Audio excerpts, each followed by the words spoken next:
Κυρίες και κύριοι, φίλες και φίλοι,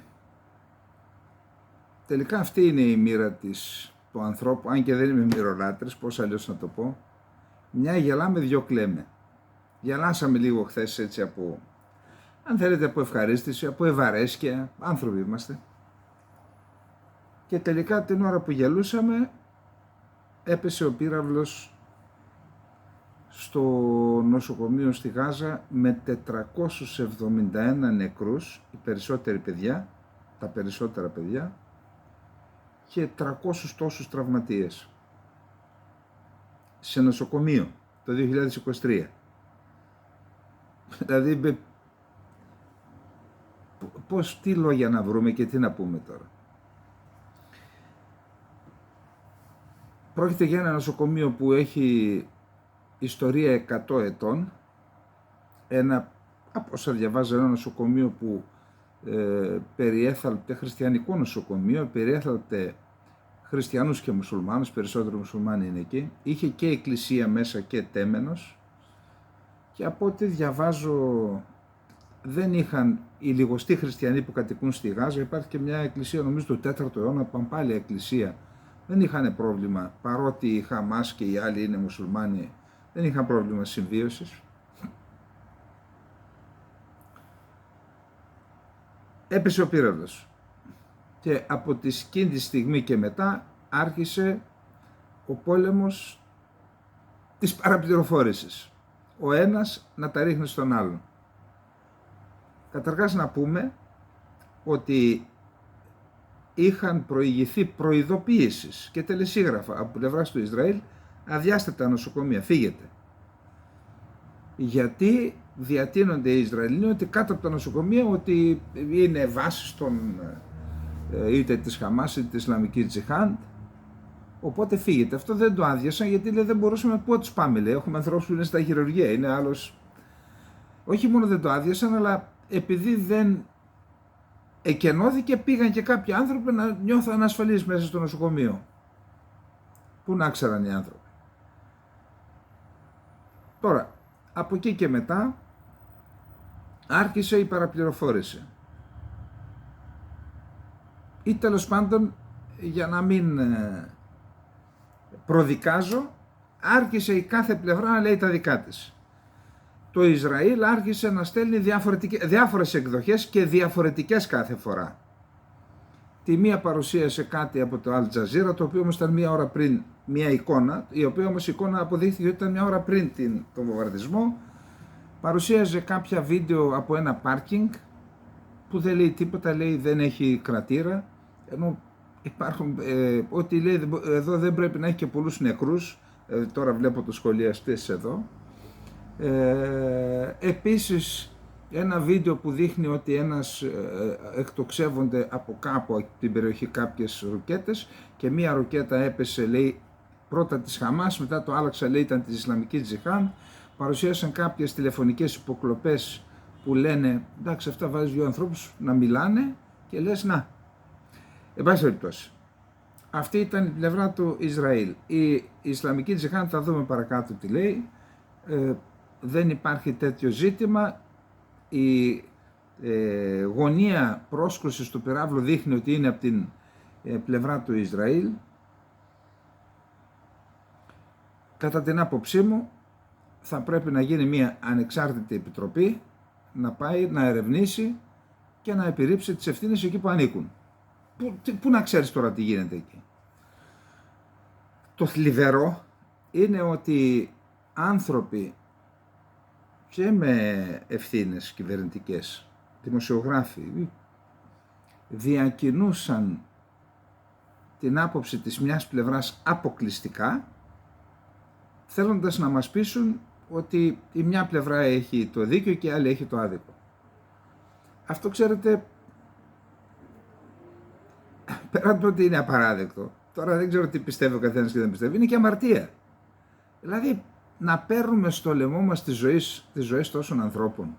Συγγνώμη τώρα, εντάξει, πόλεμος γίνεται, αλλά σκοτώθηκαν 500 άνθρωποι, άμαχοι, παιδιά, γυναίκες, νήπια, και εμείς παίρνουμε ευθύνη να αφωώσουμε πιθανόν τους ενόχους. Δηλαδή, συγγνώμη, δεν σκεφτόμαστε τα παιδιά μας, τον εαυτό μας. Τι λέγανε οι δικοί μας, θα πέσει αμαρτία στο κεφάλι σου. Δεν τρέπεστε λίγο? Υπάρχει κανένας λόγος τώρα εμείς να γίνουμε, να ενταχθούμε σε αυτή τη διαδικασία, φταίει αυτός, δεν φταίει ο άλλος? Παρουσίασε την άποψη του ενός και την άποψη του άλλου. Τι άλλο να κάνουμε δηλαδή? Πού ξέρει ο καθένας από εμάς τι έγινε? Ήμασταν εκεί, είδαμε ποιος πάτησε τη σκανδάλη? Πραγματικά θα μου πείτε τώρα, από αυτό περίμενα για να βγάλω συμπεράσματα. Αλλά αυτή η κατάσταση είναι κάτι παραπάνω από τραγική. Δεν μπορώ να καταλάβω, και άνθρωποι με λογαριασμούς στο διαδίκτυο και με υπεύθυνους, άλλοι μας ενημερώνουν για τα εθνικά μας θέματα, για την εθνική μας άμυνα. Άμα είναι να ενημερώνομαστε από τέτοιους λογαριασμούς, καήκαμε, ζήτω που καήκαμε. Που δεν ξέρουν να κρατήσουν τις ισορροπίες, όχι για να το παίζουμε ισορροπιστές, αλλά γιατί δεν ξέρουμε την αλήθεια. Πού το ξέρεις εσύ τι έγινε και διαδίδεις το ένα και το άλλο?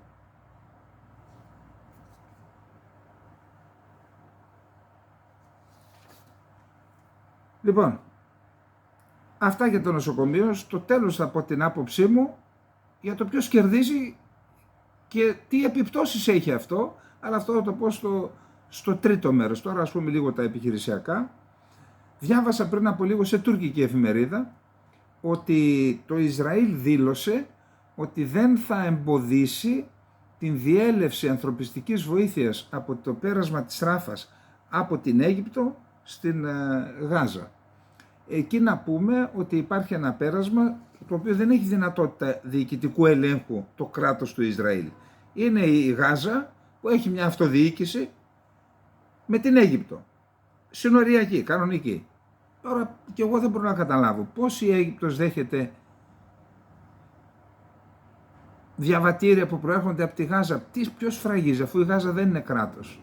Δεν μπορώ να καταλάβω πώς λειτουργεί, τέλος πάντων, αλλά γνωρίζω, είδα και φωτογραφίες ότι υπάρχουν από την πλευρά της Αιγύπτου εκατοντάδες φορτηγά, μεγάλα φορτηγά, έμφορτα με φαρμακευτικό υλικό, με τρόφιμα και άλλα χρειώδη για την καθημερινότητα των ανθρώπων. Και μάλιστα λέει ο ΠΟΗ, ανοίξτε τη Ράφα γιατί κάθε λεπτό που περνάει χάνονται ζωές εξαιτίας της έλλειψης φαρμάκων. Το γεγονός ότι το Ισραήλ δήλωσε ότι δεν θα εμποδίσουμε, γιατί τις προηγούμενες μέρες βομβάρδιζε. Ό,τι πήγε να περάσει το βομβάρδιζε εκεί. Σημαίνει ότι κάτι έγινε με τον Biden. Έτσι κάτι συμφωνήθηκε και έτσι περνάει. Τώρα όσον αφορά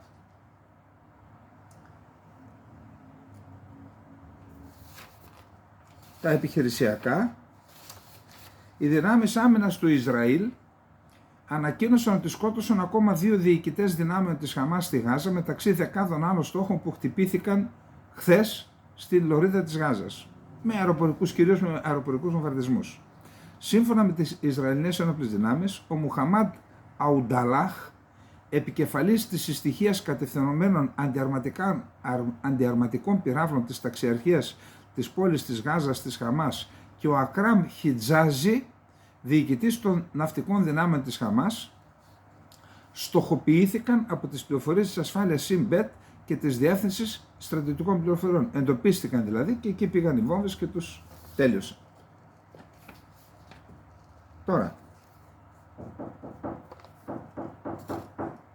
υπάρχουν ορισμένες μαρτυρίες γιατρών που κάποιος χειρουργούσε εκείνη τη στιγμή και είπε πως έπεσε η βόμβα και αποδεικνύεται ότι δεν έπεσε στο πάρκινγκ όπως μας δείχνουν, ότι έπεσε στο νοσοκομείο, άλλωστε τόσοι νεκροί δεν δικαιολογούνται. Ο γιατρός Ιμπραχήμ Αλ Νάκα ήταν περήφανος για το ηλικίας 1 αιώνα νοσοκομείο των βαπτιστών.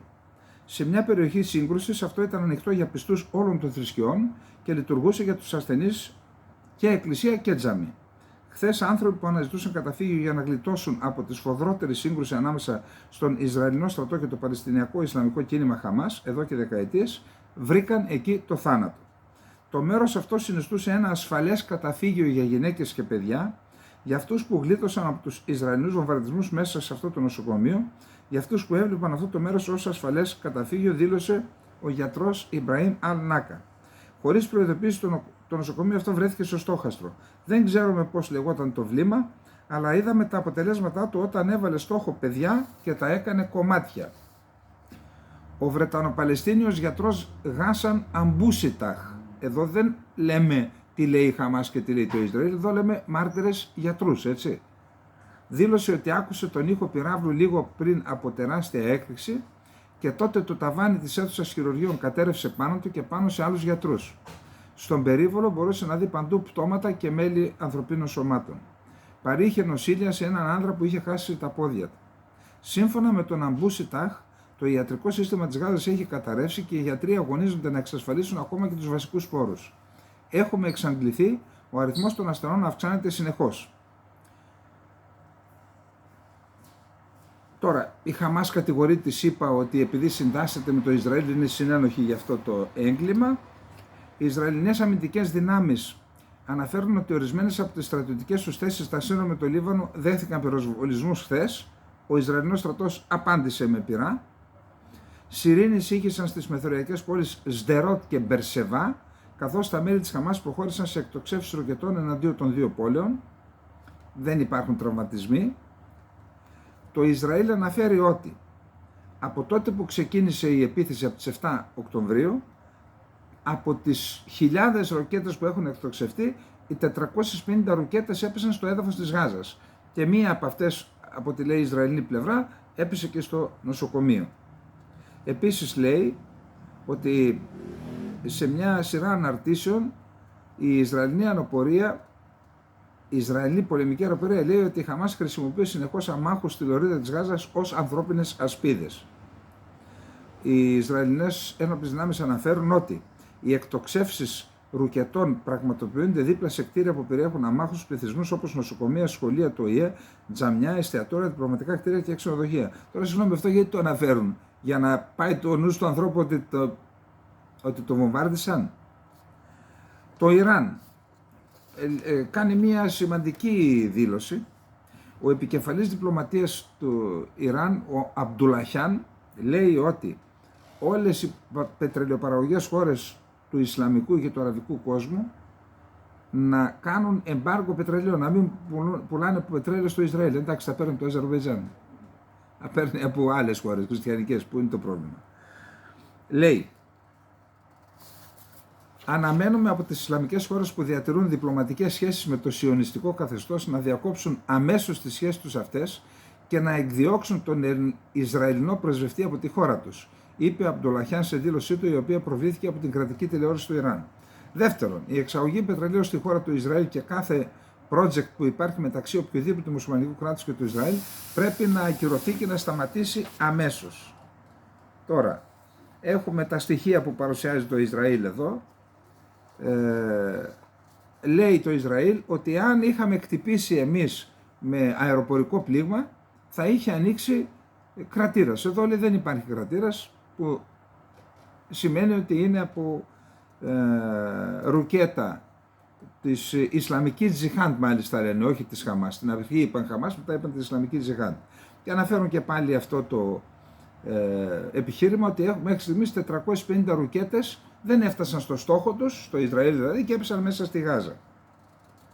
Επίσης, εκπρόσωπος των Ισραηλινών δυνάμεων παρουσίασε κατά τους χειρισμούς του υποκλαπή σε συνομιλία μεταξύ Παλαιστινίων που λένε ότι έχουν εντοπιστεί θράσματα της Παλαιστινιακής ροκέτας και όχι κάποιου Ισραηλινού πυράβλου. Τόνισε ότι η αυθεντικότητα της συνομιλίας αυτής έχει ενεχθεί από τις υπηρεσίες πληροφοριών του Ισραήλ. Από ξένους είπαμε, παιδιά, από αντικειμενική, από μια ουδέτερη επιτροπή αυτά πρέπει να ελέγχουν. Δυστυχώς πολλά διεθνή μέσα ενημέρωσης έσπευσαν να υιοθετήσουν τους ισχυρισμούς και τα ψέματα της Χαμάς χωρίς να περιμένουν για τον έλεγχο των στοιχείων.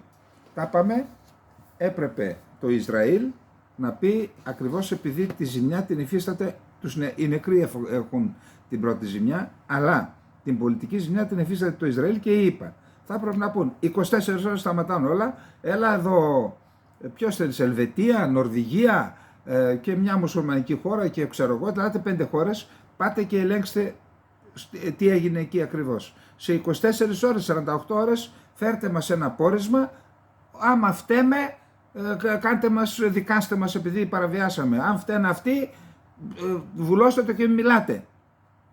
Όσο τα αφήνεις αυτό, ο καθένας εκμεταλλεύεται, προσπαθεί να εκμεταλλευτεί αυτό που μπορεί. Λάθος είναι αυτό. Μία ανεξάρτητη επιτροπή, αξιόπιστη, να ελέγξει και από εκεί και μετά το Κέσσαρο στο Κέσσαρο. Προσέξτε εδώ η Ρωσία, περίεργο. Λέει, ενώ στο δίκαιο όχι των κρατών, στο εσωτερικό δίκαιο των χωρών, ο ένοχος δεν οφείλει να αποδείξει ότι είναι αθώος. Το δικαστήριο πρέπει να αποδείξει ότι είναι ένοχος. Εδώ ακούστε τι λέει η Ζαχάροβα. Το Υπουργείο Εξωτερικών της Ρωσίας δήλωσε την Τετάρτη ότι το χτύπημα σε νοσοκομείο στη Γάζα που σκότωσε εκατοντάδες Παλαιστίνιους ήταν ένα συγκλονιστικό έγκλημα, προσθέτοντας ότι το Ισραήλ θα πρέπει να παράσχει δορυφορικές εικόνες για να αποδείξει ότι δεν εμπλέκεται στην επίθεση. Στην ουσία το ενοχοποιεί με αυτή τη δήλωση. Η εκπρόσωπος του Υπουργείου Εξωτερικών Μαρία Ζαχάροβα δήλωσε στο ράδιο Σπούτνικ ότι η επίθεση ήταν ένα σοκαριστικό απάνθρωπο έγκλημα. Πιθανόν κάτι να ξέρουν για να λένε φέρτε αποδείξεις ότι δεν το κάνατε εσείς. Γιατί αυτό δείχνει η δήλωση. Λοιπόν, ο Αμπάς, ο οποίος είναι και ο άνθρωπος με τον οποίο μπορείς να συνεννοηθείς, δηλαδή το Ισραήλ καλά τα πάει και οι Ηνωμένες Πολιτείες Αμερικής και η Ευρώπη. Δήλωσε λοιπόν αυτός ο μετριοπαθής πολιτικός σήμερα ότι ο βομβαρδισμός του νοσοκομείου Αλ-Αχλή στη Γάζα ήταν η δεχθής σφαγή που δεν μπορεί να γίνει ανεκτή και πρόσθεσε ότι πλέον θεωρεί οι συνομιλίες για οτιδήποτε άλλο πέρα από τον τερματισμό του πολέμου είναι απαράδεκτες. Το Ισραήλ παραβίασε όλες τις κόκκινες γραμμές και δεν θα αφήσουμε ούτε θα επιτρέψουμε σε κανένα να μας διώξει από εκεί. Για κρατήστε το λίγο αυτό. Από πού προκύπτει ότι θέλουν να τους διώξουν από τη Γάζα? Πάνε να πει ότι υπάρχει σχέδιο, έτσι. Λοιπόν, ο πρόεδρος του Ιράν, Εμπραχήμ Ραϊσί, καταδίκασε τον πολύ νεκρό βομβαρδισμό στο Αλ-Αχλή, κρίνοντας ότι οι φλόγες των Αμερικανοϊσραηλινών βομβών σύντομα πρόκειται να καταβροχθήσουν το Ισραήλ. Οι φλόγες των Αμερικανοϊσραηλινών βομβών, οι οποίες ρίχθησαν απόψε πάνω σε Παλαιστίνιους αρρώστους και τραυματίες στο νοσοκομείο Αλ-Μουαμντάνι στη Γάζα, σύντομα θα καταβροχθήσουν τους σιωνιστές, δήλωσε ο Ραϊσί, σύμφωνα με το επίσημο Ιρανικό πρακτορείο ειδήσεων Ήρνα. Η Χεσβολάχ του Λιβάνου πάλι για το ίδιο θέμα. Καταγγέλει σε ανακοίνωσή της τη θανατηφόρα επίθεση του Ισραήλ σε νοσοκομείο της Γάζας με αποτέλεσμα να σκοτωθούν εκατοντάδες Παλαιστίνοι. Ανακοίνωσε ότι η σημερινή ημέρα θα είναι η μέρα πρωτοφανούς οργής εναντίον του Ισραήλ και της επίσκεψης Biden στη χώρα. Η επίθεση αποκαλύπτει το πραγματικό εγκληματικό πρόσωπο αυτής της οντότητας και του χορηγού της των ΗΠΑ που φέρουν την άμεση και πλήρη ευθύνη για τη σφαγή αυτή. Τονίζεται στην ανακοίνωση. Λοιπόν, αυτά έχουμε τα πρώτα θέματα που είναι τα επιχειρησιακά και τα σχετικά με τον βομβαρδισμό. Θα κάνουμε στο τρίτο σκέλος μία εκτίμηση για το θέμα. Να πάμε τώρα στις διεθνείς αντιδράσεις. Τα Ηνωμένα Αραβικά Εμιράτα ήταν αυτά που έκαναν αμέσως μετά την επίθεση της Χαμάς στις 7 Οκτωβρίου μια σκληρή ανακοίνωση εις βάρος της Χαμάς. Παρόλα αυτά, και είναι αυτά που έχουν καλές σχέσεις με το Ισραήλ, παρόλα αυτά βλέπουμε ότι τήρησαν σκληρή θέση στο Συμβούλιο Ασφαλείας του ΟΗΕ, που είναι προσωρινό μέλος τώρα. Κατόπιν αιτήματος της Ρωσίας και των Ηνωμένων Αραβικών Εμιράτων, το Συμβούλιο Ασφαλείας του ΟΗΕ πρόκειται να συνεδριάσει, τώρα που μιλάμε δηλαδή, εκτάκτος έπειτα από τον πολύ νεκρό βομβαρδισμό του νοσοκομείου, ενώ αναμένεται να συζητηθεί και το σχέδιο απόφασης που καταρτίστηκε από τη Βραζιλία, η οποία τον Οκτώβρη είναι και προεδρεύουσα χώρα. Η Ρωσία και τα Ηνωμένα Αραβικά Εμιράτα ζήτησαν να διεξαχθεί κατεπίγουσα δημόσια συνεδρίαση του Συμβουλίου Ασφαλείας των Ηνωμένων Εθνών το πρωί της 18ης Οκτωβρίου εξαιτίας του πλήγματος σε νοσοκομείο στη Γάζα. ανέφερε μέσω Telegram ο αναπληρωτής πρεσβευτής της Μόσχας στον ΟΗΕ, Δημήτρη Πολιάνσκι. Ο Πολιάνσκι ανέφερε ότι θα εισηγηθεί να προσθεθεί στο κείμενο στεναρή καταδίκη του πλήγματος στο νοσοκομείο.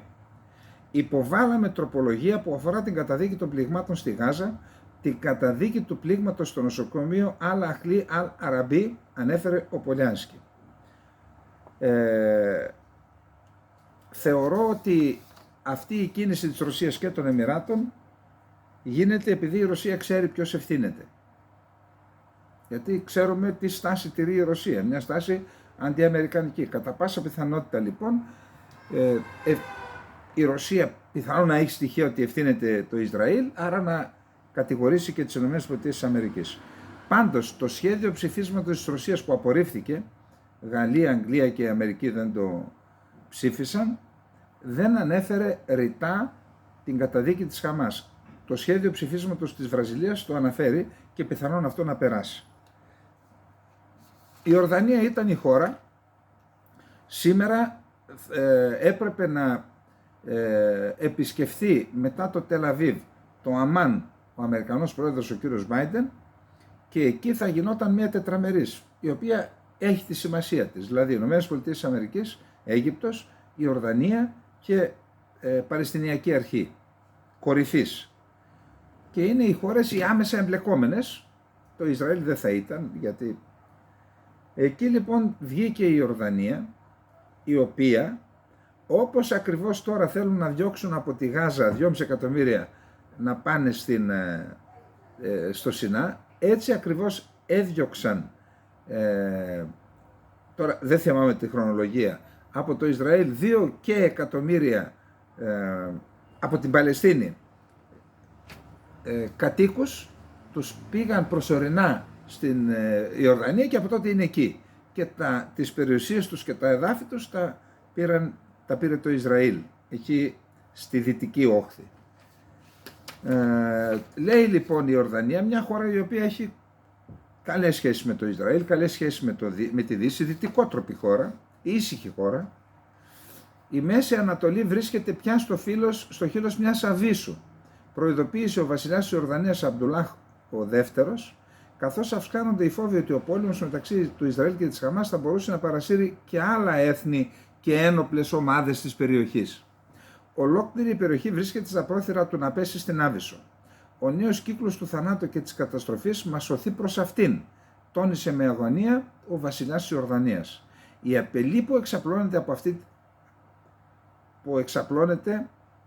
από αυτή τη σύγκρουση είναι πραγματική. Το κόστος είναι πολύ υψηλό για όλους. Τα σχόλια του βασιλιά ήρθαν μετά τον βομβαρδισμό και όπως καταλαβαίνετε το Υπουργείο Εξωτερικών της Ιορδανίας ήταν αυτό που εξέδωσε την ανακοίνωση και είπε δεν θα γίνει τετραμερής. Τώρα, διαβάζω σε τουρκικές εφημερίδες, σε άλλο πρακτορείο δεν το έχω δει και δεν νομίζω να κάνει λάθος, στα τουρκικά τώρα απευθείας, μετά τη συνάντησή του με τον Νετανιάχου είπε ο Μπάιντεν μεταξύ άλλων, δεν θα καθίσουμε να παρακολουθούμε, να είμαστε απλοί θεατές στις εξελίξεις. Δεν είστε μόνοι σας, απευθύνεται στο Ισραήλ. Προσπαθούμε να φέρουμε πίσω τους ομήρους.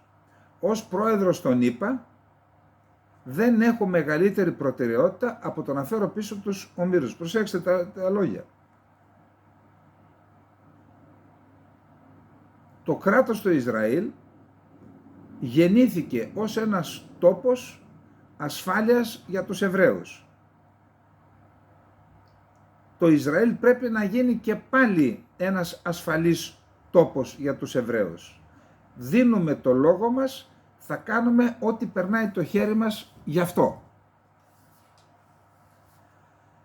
Είπε λοιπόν ότι είμαστε σε στενή σχέση με την κυβέρνηση του Ισραήλ για να υποστηρίξουν, να υπερασπιστούν το κράτος, θα κάνουμε ό,τι περνάει από το χέρι μας.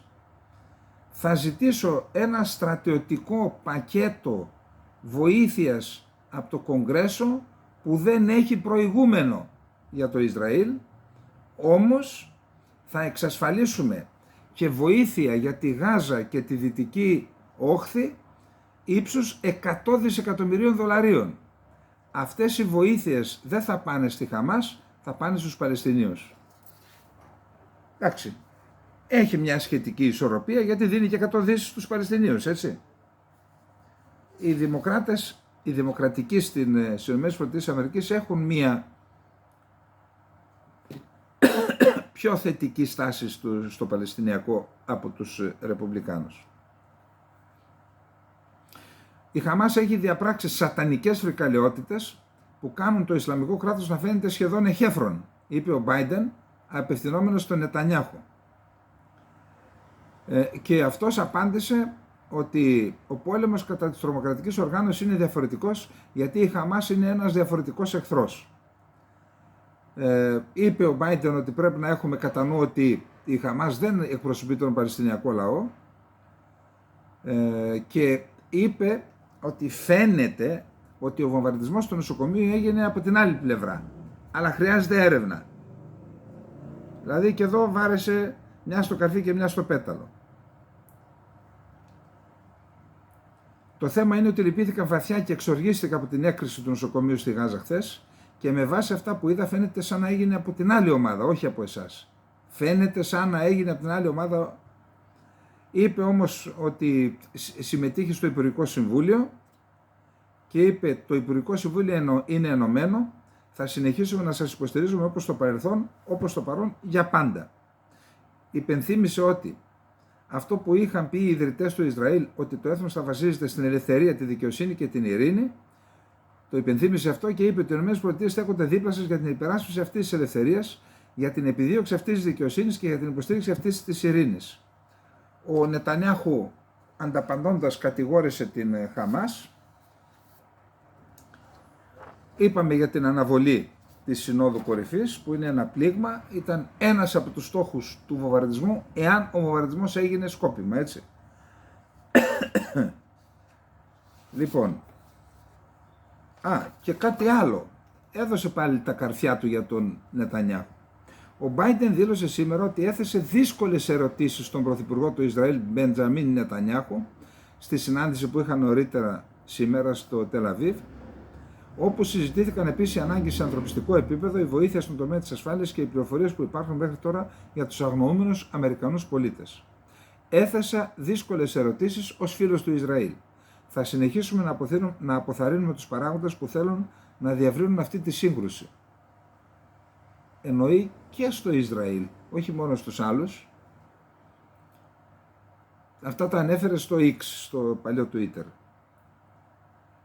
Λίγο νωρίτερα, όταν ρωτήθηκε από δημοσιογράφος για ποιον λόγο πιστεύει ότι το Ισραήλ δεν ευθύνεται για το πλήγμα στο νοσοκομείο της Γάζας, ο Μπάιντεν επικαλέστηκε τα στοιχεία που το έχει δείξει το Υπουργείο Άμυνας των ΗΠΑ.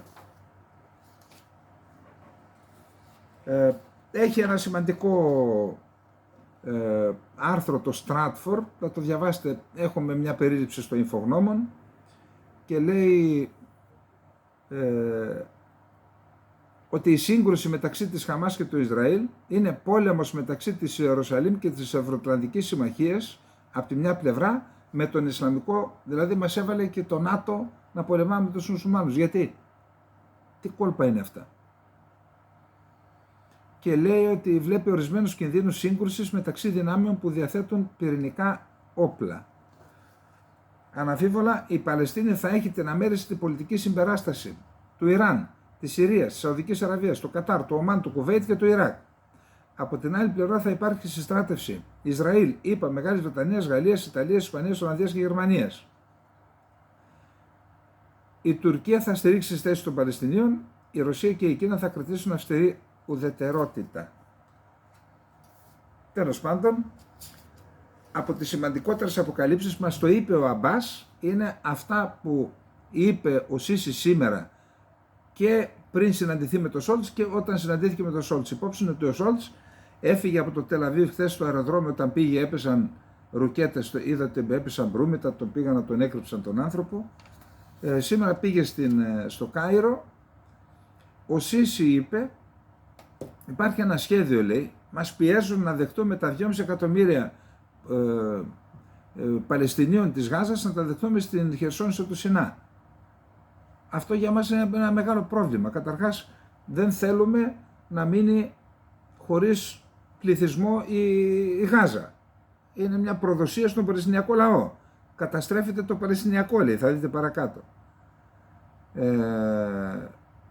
Από την άλλη, αν έχω 2,5 εκατομμύρια εγώ στο Σινά, έχει ήδη η Αίγυπτος προβλήματα με τζιχαντιστές και με τρομοκρατική δράση Ισλαμιστών στη Σινά. Άμα βάλει άλλα 2,5 εκατομμύρια, κάποιοι θα είναι από αυτούς. Μετά, λέει, υπάρχει και ο κίνδυνος να μας βομβαρδίζει το Ισραήλ. Αν βγουν κάποιοι Ισλαμιστές οι οποίοι ρίξουν κάμια ροκέτα, θα βομβαρδίζει, λέει, και το Σινά. Δεν τους θέλω. Θέλετε, λέει, να κάνετε αυτό που θέλετε να κάνετε για να αντιμετωπίσετε την Χαμάς ριζικά, πάρτε τους και βάλτε τους στην έρημο Νεγκέβ στο δικό σας έδαφος. Που σημαίνει ότι υπάρχει σχέδιο εθνοκάθαρση, λέγεται αυτό. Εθνοκάθαρση. Για να μιλάμε τις σωστές λέξεις, έτσι. Για να δούμε τώρα τι είπε στο Σόλτς. Ο Σόλτς άκουγε με ένα μάτι. Το θυμάστε που έπαγε το...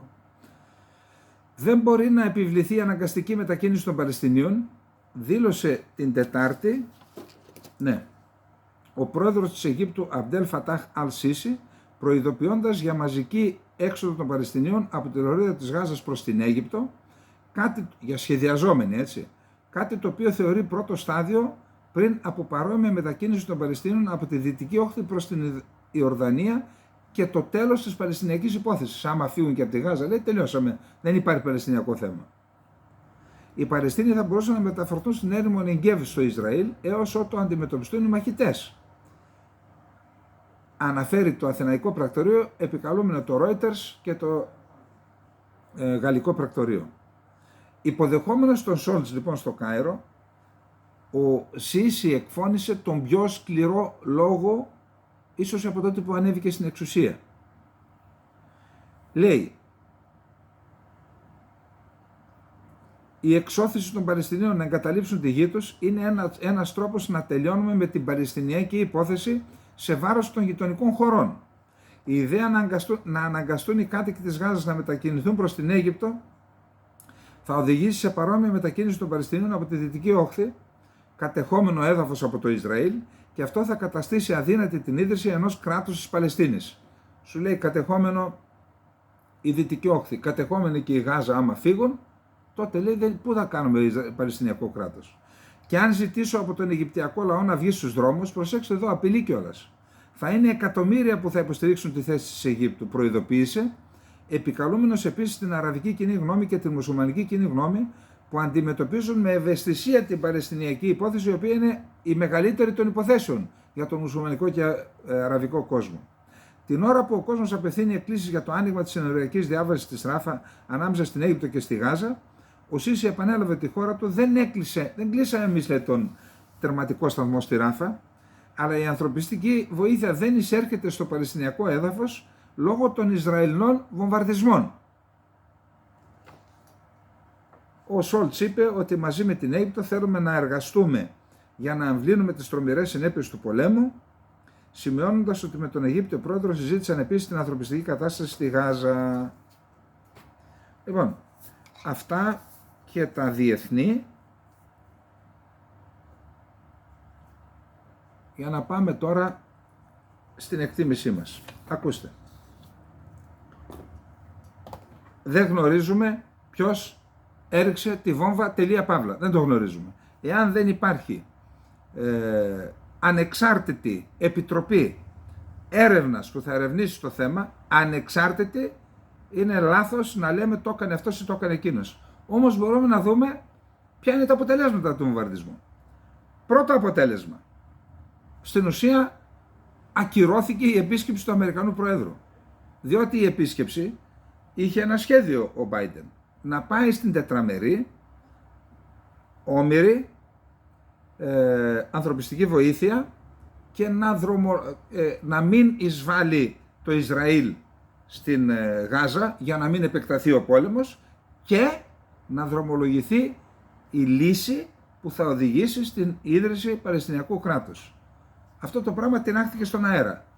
Άρα όποιος και να έριξε, όπως και να έπεσε η βόμβα, είτε κάποιος την έριξε σκόπιμα γιατί είχε στόχους, είτε κατά τύχη γιατί αλλού στόχευαν κι αλλού πήγε, το πρώτο αποτέλεσμα είναι αυτό. Τινάχθηκε στον αέρα η επίσκεψη Biden.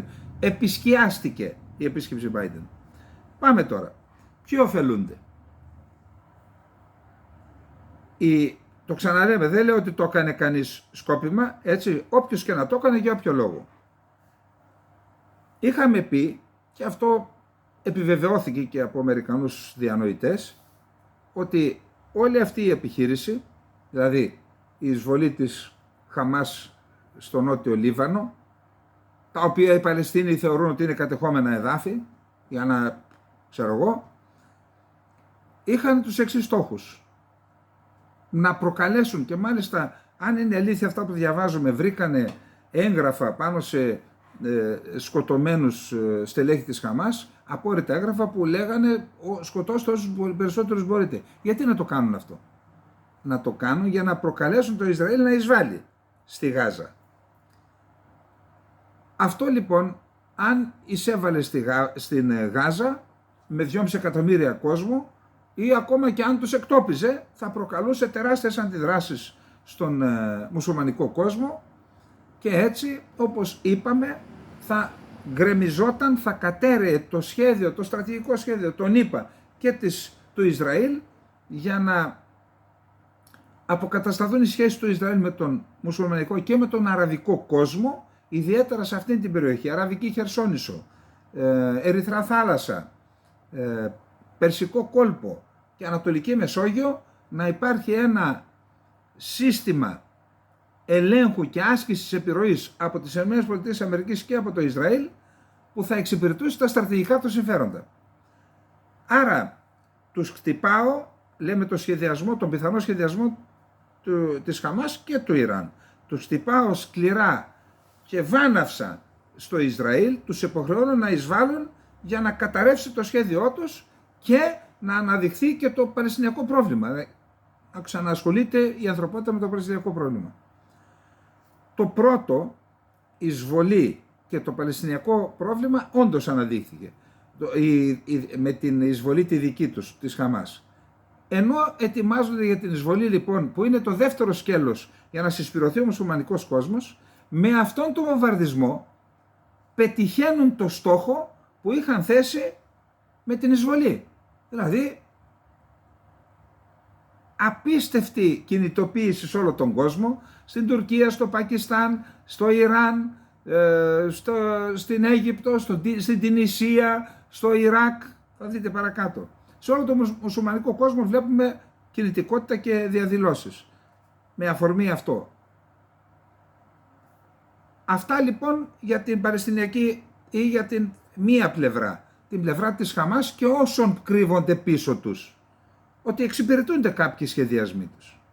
Απ' την άλλη πλευρά, εξυπηρετούνται και κάποιοι σχεδιασμοί της πλευράς του Ισραήλ. Κάποιοι δηλαδή που δεν ήταν ευχαριστημένοι με τους σχεδιασμούς του Biden. Σου λέει, τι πάει να μας φέρεις τώρα? Πας να μας κόψεις να μην μπούμε μέσα, να μην λύσουμε μια για πάντα το θέμα της Χαμάς και θα μας βάλεις, θα μας δρομολογήσεις να κάνουμε και Παλαιστινιακό κράτος? Με αυτό τελειώνει η πρωτοβουλία του Biden και εξυπηρετούνται και τα δικά του σχέδια. Δεν ξέρω, θα δούμε στο μέλλον, αν γίνει ποτέ ανεξάρτητη επιτροπή, θα μάθουμε ποιος το έκανε, αλλά ασχέτως αν το έκανε η μία ή η άλλη πλευρά, γιατί μία τουλάχιστον το Ισραήλ δεν είπε ότι το έκαναν σκόπιμα, ότι ήταν τυχαίο. Οι άλλοι λένε ότι το έκαναν σκόπιμα. Αν το έκαναν σκόπιμα οι Ισραηλινοί, μπορεί να εξυπηρετήσαν κάποιοι κύκλοι του Ισραήλ, να εξυπηρετήσαν τα δικά του συμφέροντα, αλλά ταυτόχρονα εξυπηρέτησαν και τα συμφέροντα των. Αν έγινε από βλήμα, από ρουκέτα που έχασε τον δρόμο της και έπεσε στο νοσοκομείο, αυτοί, ασχέτως αν το σχεδίασαν ή όχι, εξυπηρετούν τα συμφέροντά τους. Αυτή είναι η κατάσταση, είναι τεράστιο θέμα. Είχαμε στη Γαλλία, έκλεισαν 6 αεροδρόμια, τους νεκρούς χθες στο Βέλγιο, κατάσταση συναγερμού 4, θα δούμε και στην Ελλάδα τι έχουμε. Τέλος πάντων, χρειάζεται προσοχή, ταυτόχρονα και ψυχραιμία όμως.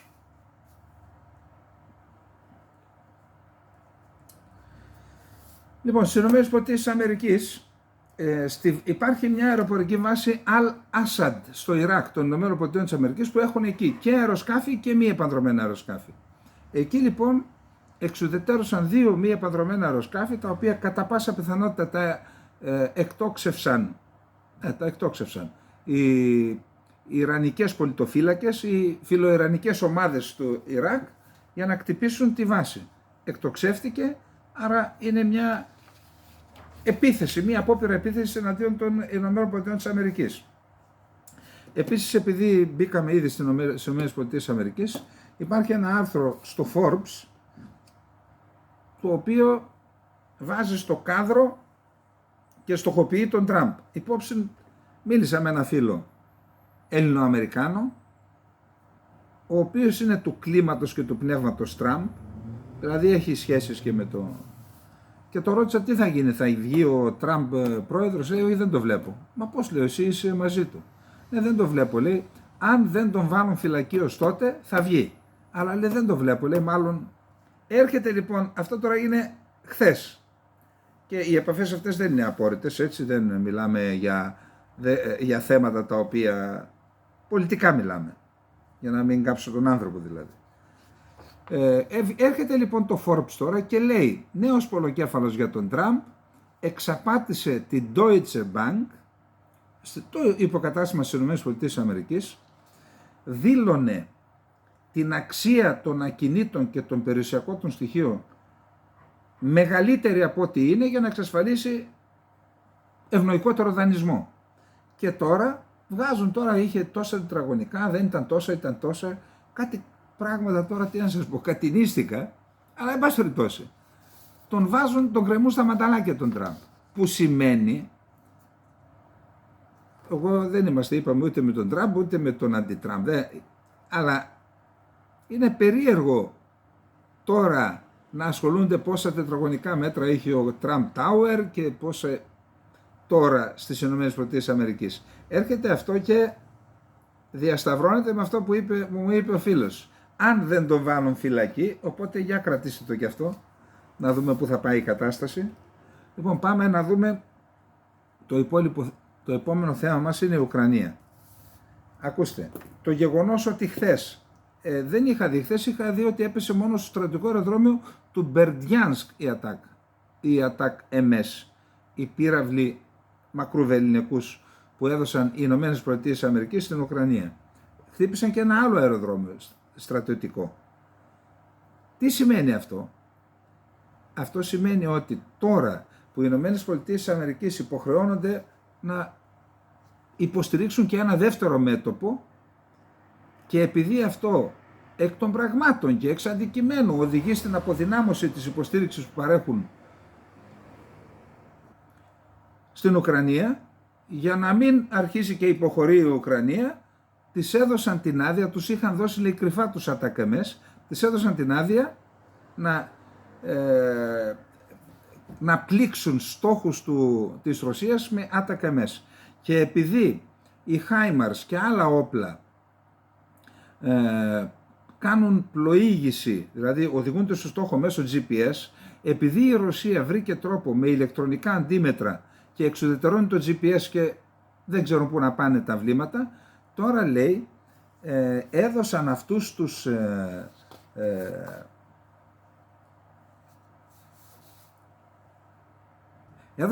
τους άτακαμες με την κλασική αδρανιακή πλοήγηση, που αυτή δεν μπορεί να παρευληθεί.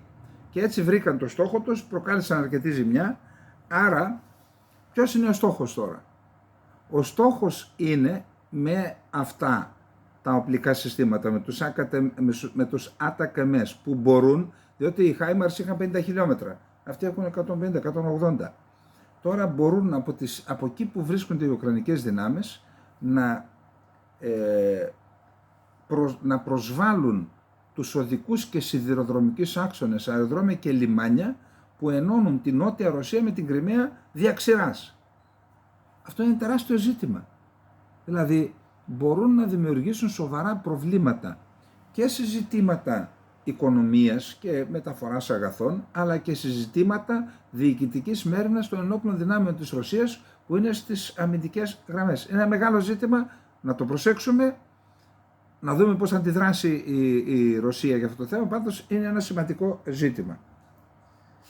Υπάρχει ένα άρθρο στο Council on Foreign Relations, το οποίο λέγεται ποια είναι η πορεία της Ουκρανικής αντεπίθεσης μέχρι στιγμής. Δεν θα το διαβάσουμε, διαβάστε το.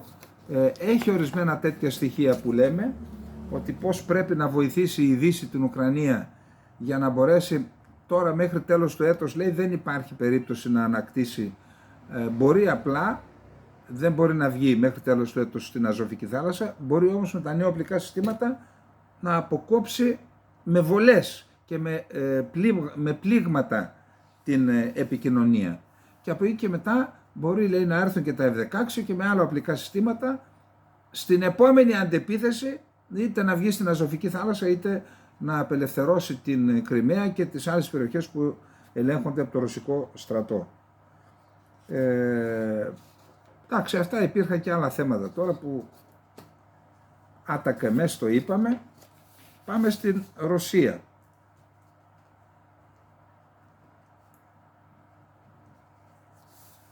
Ο Σοϊγκού έκανε δήλωση, ο Υπουργός Άμυνας της Ρωσίας, και είπε η Ρωσία θα ενισχύσει την άμυνά της στα δυτικά της σύνορα μετά την απόκτηση των F-16 από την Ουκρανία. Τι σημαίνει αυτό? Αυτό σημαίνει ότι η Ρωσία υπολογίζει τα F-16. Ό,τι και να λένε, ότι ότι υπολογίζει τα F-16, αυτό αποδεικνύεται και από δήλωση του Υπουργού Άμυνας, έτσι. Τώρα, πολύ σημαντική εξέλιξη, ο Πούτιν συναντήθηκε με τον Σι Τζίνπινγκ στο Πεκίνο. Και μάλιστα, ένα περίεργο πράγμα, λέει ότι τα τελευταία 10 χρόνια συναντήθηκαν 42 φορές, που σημαίνει πριν την εκδήλωση του πολέμου, πριν την εισβολή της Ρωσίας στην Ουκρανία, είχαν ξεκινήσει την προσέγγιση η Ρωσία με την Κίνα. Πριν πάμε εκεί να δούμε τι λέει η Frankfurter Allgemeine Zeitung, τι λέει για τον τρόπο με τον οποίο η Ρωσία προσπαθεί να εκμεταλλευτεί το δεύτερο μέτωπο που άνοιξε η Αμερική στο Ισραήλ για τον πόλεμο στην Ουκρανία. Η Ρωσία χρησιμοποιεί την κατάσταση στο Ισραήλ για να δυσφημίσει τις ΗΠΑ και να αποσπάσει την προσοχή από την Ουκρανία. Μετά την επίθεση της Χαμάς, ο Ρώσος πρόεδρος αφενός μίλησε για το δικαίωμα του Ισραήλ να υπερασπιστεί τον εαυτό του, αφετέρου καταδίκασε τον αποκλεισμό της Γάζας, συγκρίνοντάς τον με το Λένιγκραντ, τον αποκλεισμό από τους Ναζί, και επιβεβαίωσε τη δέσμευτή του στην αρχή των δύο κρατών, κράτος του Ισραήλ και κράτος της Παλαιστίνης. Παρά το γεγονός ότι η Ρωσία έχει καλές επαφές στην περιοχή και ζήτησε αποκλιμάκωση της σύγκρουσης, οι δυτικές χώρες στο Συμβούλιο Ασφαλείας του ΟΗΕ απέρριψαν την πρόταση της Μόσχας, το είπαμε πριν λίγο. Η γερμανική εφημερίδα εξηγεί λέγοντας ότι η Ρωσία έχει προθέσεις να χρησιμοποιήσει τη νέα σύγκρουση προς όφελός της. Λογικό δεν είναι?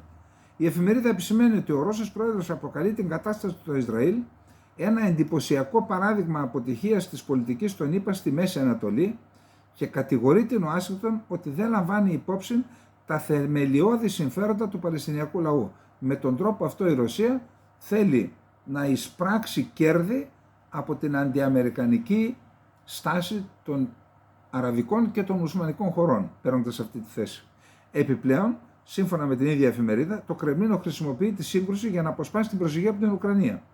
Η προοπτική ότι το Ισραήλ θα λάβει τώρα δυτικά όπλα και πυρομαχικά που διαφορετικά θα μπορούσε να τα λάβει το Κίεβο, ενισχύει τον μηχανισμό εξουσίας και τα μέσα ενημέρωσης στη Ρωσία. Η Μόσχα επωφελείται επίσης από την αύξηση των τιμών του πετρελαίου που γεμίζουν τα ταμεία της. Δηλαδή, ξέρετε τι θα γίνει τώρα εκεί? Είτε πείσει το Ιράν να επιβληθεί εμπάργο στο Ισραήλ, είτε επεκταθεί όσο αυξάνεται η ένταση, και αν επεκταθεί και η σύγκρουση και κλείσει τα στενά του Ορμούζ, να ηλεί εμάς να βάει εμάς, που έλεγαν στην πατρίδα. Εντάξει, δηλαδή μετά από τόσα χρόνια κρίση λέμε να βγούμε στο ίσωμα, να πάρουμε μια ανάσα, ξανά θα βοτυχτούμε στην κρίση. Να πάει 150 και 200 ευρώ το δολάρια το βαρέλι. Τώρα να δούμε τι είπαν μεταξύ τους οι τύποι, Πούτιν και Σι. Ο Πούτιν δήλωσε σήμερα ότι χαιρετίζει τη λιγότερο φιλοπόλεμη στάση της Δύσης για την Ουκρανία, έτσι τη χαρακτήρισε, και συμφωνεί με τις δηλώσεις για την ανάγκη επίλυσης της σύγκρουσης στην Ουκρανία μέσω διαπραγματεύσεων. Τώρα κάποιοι το δήλωσαν αυτό, δεν ξέρω ποιος. Μετά από συνομιλίες που είχε με τον Xi Jinping, ο Πούτιν είπε σε συνέντευξη τύπου ότι πρόκειται να πραγματοποιηθούν τέτοιες συνομιλίες, αλλά για να γίνει αυτό, δηλαδή ότι είναι θετική η Ρωσία να κάνει συνομιλίες να έρθει το Ουκρανικό, αλλά για να γίνει αυτό πρέπει η Ουκρανία να καταργήσει το διάταγμα που απαγορεύει τις όποιες διαπραγματεύσεις με τη Μόσχα. Όπως μετέδωσαν ρωσικά πρακτορείο ειδήσεων, οι δύο ηγέτες συζήτησαν για την Ουκρανία και για τη Μέση Ανατολή. Εντάξει, λογικό, είναι δύο μέτωπα.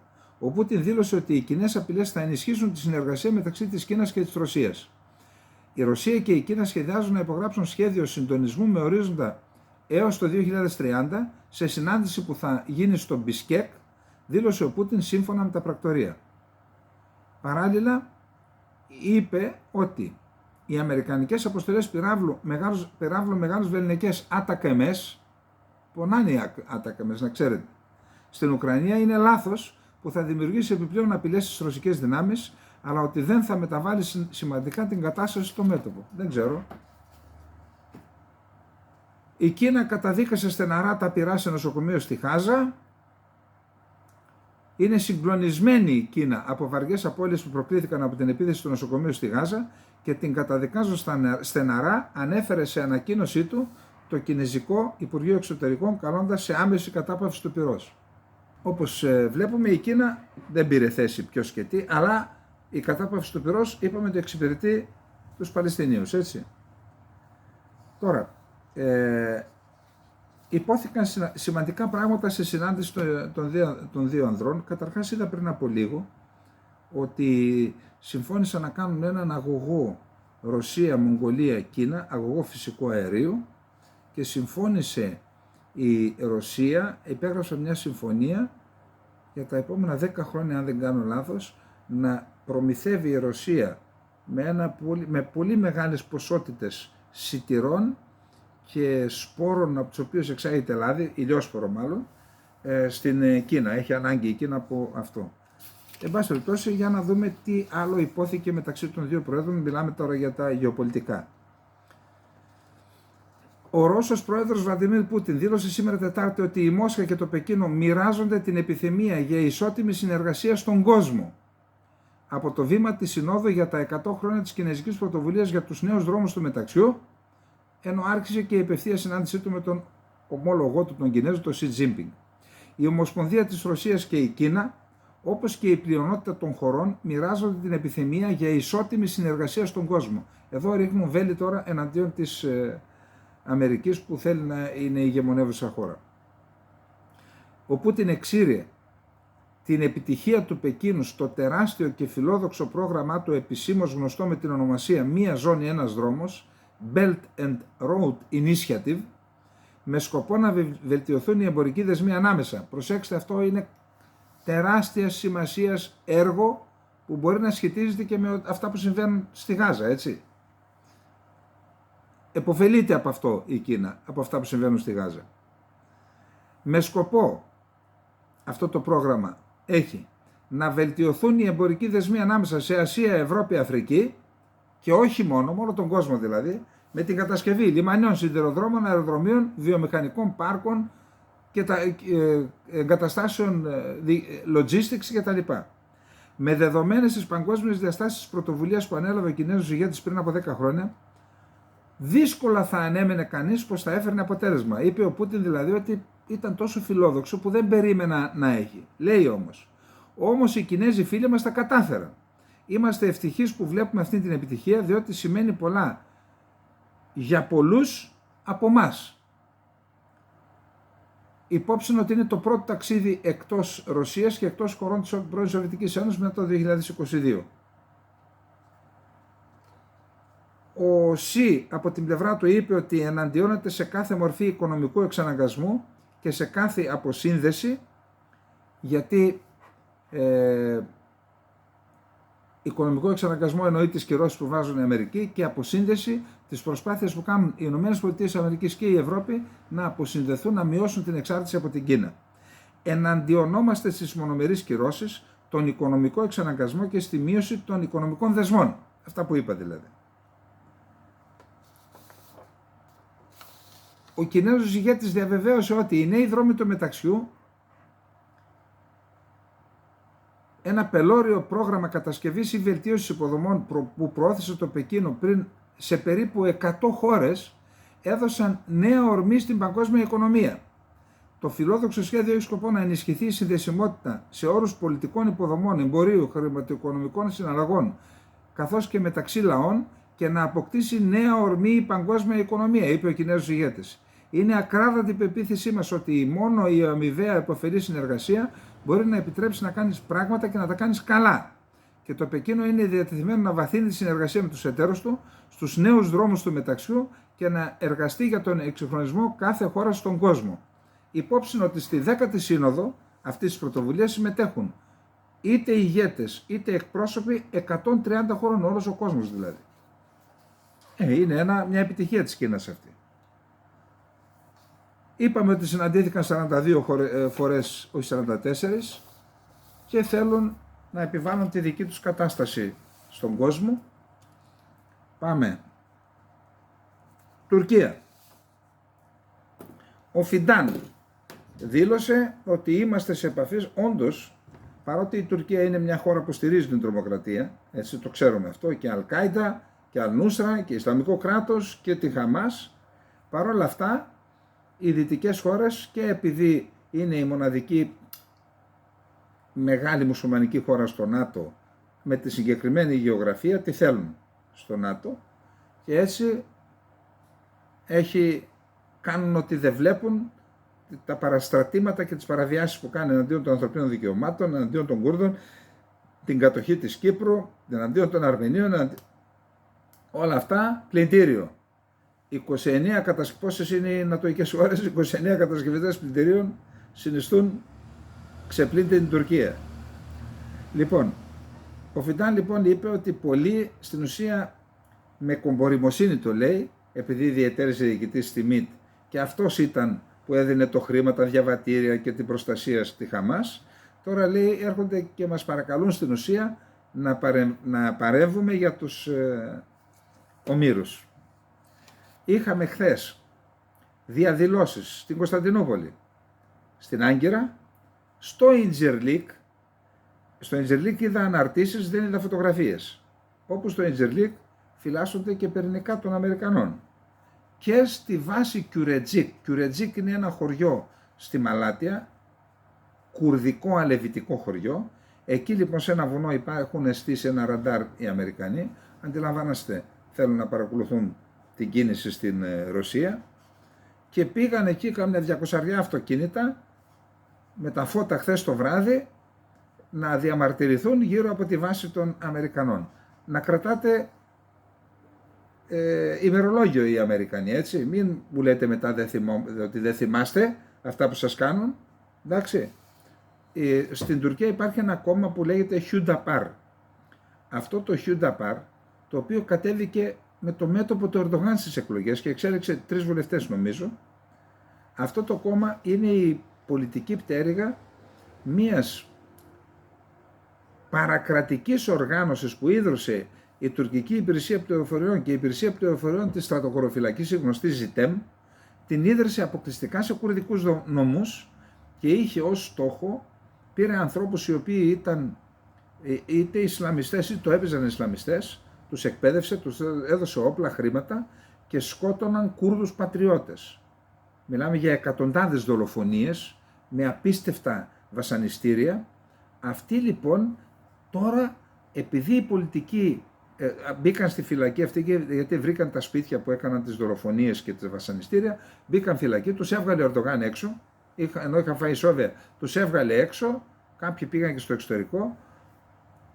Το Hüdapar λοιπόν το ενίσχυσαν για να κόψουν ψήφους από το κουρδικό κόμμα της Δημοκρατίας των Λαών και τώρα νεκραναστήθηκε η Χεσμολάχ, Χιζμπουλάχ τη λέγανε οι Τούρκοι, και βγάζει, λέει, επιτεθείτε σε οτιδήποτε εβραϊκό στην Τουρκία κτλ. Και πήρε μεγάλη δύναμη, διαβάζω. Το Ισραήλ έβγαλε ανακοίνωση και είπε όλοι οι Ισραηλοί που κατοικούν στην Τουρκία να φύγουν από την Τουρκία, γιατί κάτι κατάλαβε. Διαβάζω ότι θα υπογράψει ο Ερντογάν εντός της ημέρας προεδρικό διάταγμα με το οποίο κηρύσσει τριήμερο εθνικό πένθος στην Τουρκία για τα θύματα της Παλαιστίνης, του νοσοκομείου. Ο Φιντάν είναι στην Τζέντα, όπου είναι ο Ισλαμικός Σύνδεσμος συνεδριάζει, έκανε μια πύρινη ομιλία, τώρα τη δημοσιεύτηκε, δεν πρόλαβα να την, αλλά διάβασα τους τίτλους και είπε να μην μείνουμε, λέει, μόνο στις διαπιστώσεις, να κάνουμε και έργα. Τι έργα δηλαδή? Για πες μας, Χακάν. Λοιπόν, αυτά και με την Τουρκία και να πάμε και στο τελευταίο μας θέμα, ένα σχόλιο να κάνουμε δικό μας για τα δικά μας. Να διαβάσουμε λοιπόν τι συμβαίνει εδώ. Επεισόδια εκδηλώθηκαν χθες βράδυ Τρίτη στη δομή της Σάμου, καθώς αραβόφωνοι μετανάστες φώναζαν υπέρ της Γάζας με την αστυνομία να κάνει 5 συλλήψεις. Μετά την πολύ νεκρή επίθεση στο νοσοκομείο της Γάζας, στην δομή αυτή του νησιού, όπου αυτή τη στιγμή φιλοξενούνται 4.500 άτομα, περίπου 700 αραβόφωνοι ξεκίνησαν να φωνάζουν συνθήματα υπέρ της Παλαιστίνης, αλλά η κατάσταση εκτρακύνθηκε με αποτέλεσμα να παρέμβει η αστυνομία. Σύμφωνα με το αστυνομικό δελτίο, συνελήφθησαν την Τετάρτη από αστυνομικούς και συνοριακούς φύλακες 5 άτομα αλλοδαποί που ταυτοποιήθηκαν για την εμπλοκή τους σε έκνομες ενέργειες κατά τη διάρκεια των χθεσινοβρανών περιστατικών, έτσι ονομάζουν τώρα, περιστατικά. Καλά, οι αστυνόμοι είναι σε αυτά μανούλες. Στην κλειστή ελεγχόμενη δομή στη Σάμου. Η δικογραφία που σχηματίστηκε περιλαμβάνει τα δικήματα της βίας κατά υπαλλήλων, της διατάραξης της κοινής ειρήνης και της διέγερσης σε διάπραξη εγκλημάτων, βιοπραγίες ή διχόνοια. Στο μεταξύ, εδώ και μια εβδομάδα η Ελλάδα έχει λάβει αυξημένα μέτρα για την αντιμετώπιση τυχόν επεισοδίων και εντάσεων και σύμφωνα με τις ίδιες πληροφορίες έχουν μετακινηθεί δημιουργίες στον ΜΑΤ, ΣΕΚΟ, Λέρο και Σάμο για την αντιμετώπιση πιθανών ταραχών. Λοιπόν, τώρα εντάξει θα μου πείτε το πήραμε και σε ρί κορδόνι και όλα αναφερόμαστε σε αυτά που λέγαμε. Συγγνώμη τώρα. Έχουμε πει ότι όπως η Ελλάδα έχει εισαγγελέα διαφθοράς, εισαγγελέα δεν ξέρω εγώ τι, έπρεπε να έχει εισαγγελέα εθνικής ασφάλειας. Αν υπήρχε εισαγγελέα εθνικής ασφάλειας, ο οποίος να έχει και αρμοδιότητες και αυτά που έχουν κάνει οι πολιτικοί για να μην τους αγγίζει η δικαιοσύνη, αυτό είναι το μεγαλύτερο σκάνδαλο που έχει γίνει ποτέ, δεν κατάλαβα. Δηλαδή στην Αμερική ο εισαγγελέας πιάνει τον Τραμπ και ούτε εξεταστική επιτροπή, ούτε αυτές οι αθλιότητες που γίνονται, λέει, τι άρση ασυλίας. Τι θα πει άρση ασυλίας και τι θα πει νόμος περί ευθύνης υπουργών. Τι αθλιότητες είναι αυτές. Δηλαδή ανοίγει άλλο στα σύνορα, δημιουργεί πρόβλημα εθνικής ασφάλειας στην Ελλάδα και δεν έχουμε δικαίωμα επειδή πέρασε μια κοινοβουλευτική περίοδος, μετά λέει ο υπουργός δεν έχει ευθύνες. Τι μας λέτε καλέ. Θα δημιουργήσει εθνικό πρόβλημα εθνικής ασφάλειας στην Ελλάδα και θα κοιμάσαι εσύ ήσυχο στα βράδια. Εσένα πρέπει να σε κλείσουμε σε δομή. Όχι αυτούς τους ανθρώπους που φέρατε εδώ. Και τι θα γίνει δηλαδή στην Ελλάδα. Τι θα γίνει, άντε πέστε μου. Αν αυτή η ιστορία, που έχω άποψη για το θέμα, εγώ δεν πιστεύω ότι η Ελλάδα θα στοχοποιηθεί από τους μουσουλμάνους. Αλλά δεν είναι της ώρας. Εν πάση περιπτώσει όμως, εάν αυτός ο πόλεμος εξελιχθεί σε θρησκευτικό πόλεμο, γιατί η Ελλάδα να μπει σε αυτή την περιπέτεια. Γιατί ανοίξατε τα σύνορα. Η κυρία Χριστοδοπούλου και ο κύριος Τσίπρας, που λέει είναι και εθνικό άσυλο, τον έχουμε εφεδρεία τώρα. Ναι. Τον έχουμε εφεδρεία. Να ξανάρθει να τα κάνει όλα πάλι μπάχαλο. Για πέστε μας λοιπόν. Και είπαμε κανένα στα νησιά. Αν λοιπόν η Τουρκία επικαλεστεί καμιά ιστορία από τις γνωστές και πει τι κάνετε εκεί στους μουσουλμάνους. Εγώ είμαι ο προστάτης τους. Θα επέμβω στο νησί. Τι θα τους πούμε. Για πέστε μου.